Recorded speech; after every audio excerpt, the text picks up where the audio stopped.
blessing you. The Bible talks about in James 1 and 2 through 4, and it starts talking about let patience have her perfect work. 58 times I told you before that God's children, someplace in the Bible, have asked, how long? How long is it going to be? Why am I going through this for so long? I can't take it no more. I'm afraid of the declaration that has been made. But you got to recognize that that's nothing but the ploy of the agent of Satan to say, I'm wearing you out. I'm coming against you. So many times, and especially we come through this season right here, you ought to know they talked about it in Sunday school this morning. Said Anna and Simeon, they were waiting for the consolation of Israel. They were looking for something. Don't you know God's going to give you your victory? Come on now. Just like we talked about it today. Listen, running that 10,000, running that 10 mile, you say it'd be worth it all. No matter how long it takes me, the reward is worth everything that I went through. Everything that I went through is going to be worth it all. God has not forgotten your labor of what? Of love. I'm going to ask you all, if you will, talk to yourself, get in your spirit. If you got to really talk to yourself and say, self, we're not giving up. Self, we going on. We still building. We're still building. Everybody look around in Promised Life and say, we're still building. This is a good start. This is a good start. We're still building. We're still inviting people in. We're still building people up. We're still setting a footprint here. History down through the annals and say, they've been here. We're not done yet. We're not done yet.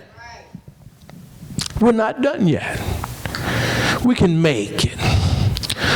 Look around and I think about things sometimes, and I think about some of the people you're struggling and just battles that you're going through in relationships and jobs and finances and just the uncertainty of can you make it, the uncertainty of the fallibility of humanity, as well as the imminent death of those that are around us. So many times we don't think we can take it, and it just seems like burdens and pressure.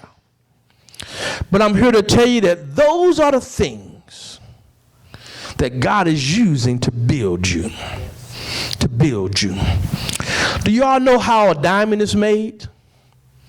A diamond is nothing more than a piece of coal that stays under pressure and heat for a long period of time. When that coal does its job, stays under the pressure, stays in the heat, there's something in the molecular structure of that thing that ultimately when it comes out, it's what? A diamond. That's why the Bible tells us, guys, you all have heard me before. Y'all listening, I guess it's okay. That's why the Bible goes on to talk about, says Jesus is coming back as a what? A thief in the night. Not a thief in the daytime, a thief in the night. I mean, it's going to be dark outside, not going to look like the sun, don't look like you can make it, but he's coming.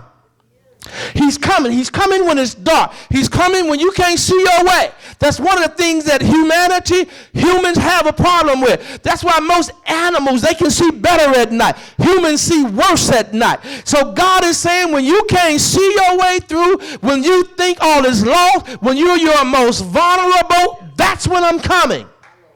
I'm coming when it's dark. But not only am I coming when it's dark, I'm coming for diamonds. If anybody ever broke in your house, they didn't go steal your trash. They didn't come in and take the mop. They come in and take the valuable things. Diamonds, what? Because it's stuck to his job. It stayed up under the pressure, stayed in the heat, and now it is valuable. When the thief comes in, Jesus comes as a thief of the night. He's coming to take that is valuable, that has stood the test of time, that is rare, that is pure. He's coming and he's going to take that and rapture it up out of here. But he's coming when it's dark, guys. If you want to be caught up with the Lord, don't you know you got to stick to this thing. Stick to this thing. Don't give up. Don't quit and run. Don't look for an easier route. This is the route where God had you to be. You got to recognize, you say, I'm going to grow where I am what? Planted. I'm going to grow right here where I am. It might be rocky soil. Might not be a lot of rain. But that's how you do it. That's how you make something ready for the next generation or the next level. You withhold the rain. Why? Because then that plant has got to sink its roots what? Deep. And when it sinks its root deep, then when the storm comes, the storm can't knock it over. Why? Because it's got roots that are deep. It might have seemed like a diabolical trap of God that he withheld the rain. But he withheld the rain that there's something internal that makes you go down deep so you're able to withstand the storm. But you got to be decided and say, I'm going to do it. You can't give up and give in and die out. Because that's what the Bible talks about here. He said he's wearing out the saints. He's wearing them out. He's putting pressure on them. Making them lose their job. Making them lose their house. Making them cars get repossessed. Making relationships tough. Trying to wear you out so that you'll give up. Do me a favor and say, turn to your neighbor and say, I'm not giving up. Fight is just now starting. You know, my mind, I don't know, sometimes I wonder, should I even preach some of this stuff like that? Y'all know what I was thinking about? What I was thinking about, Sister Mark, and all those maybe just people our age saw Bruce Lee. When Bruce Lee really gonna whip up on somebody after he did what?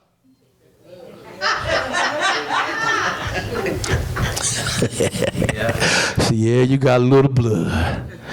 You ain't did nothing now but just make me get ready to show enough where you are. That's what you do. You got to tell the devil, say, devil, yeah, you knocked me off my square for a minute. You made us have a tight. You know? But this is the point, and I'm almost closing out. You got to purposely decide within yourself, within your relationship, within your finances, within your health. You got to say, I'm going to do all that God told me to do, and then I'm going to confess the word of God. I'm going to believe the word of God. I'm going to believe that he gives me victory. I'm going to believe that he makes a way out of what? No way. The Bible talks about let patience have her perfect what? Work. Let patience, let that time, let all this stuff that you're going through. Doesn't seem like, and don't answer, this is rhetorical, doesn't it seem like life just got so busy you just don't have time for nothing? You just can't hardly get it together. It's one thing after another. Raising children, trying to get a job, you just don't have time for anything. You got to learn how to fight the devil. And the way you fight the devil, you say, no matter what happens, I'm going to carve out my time for God.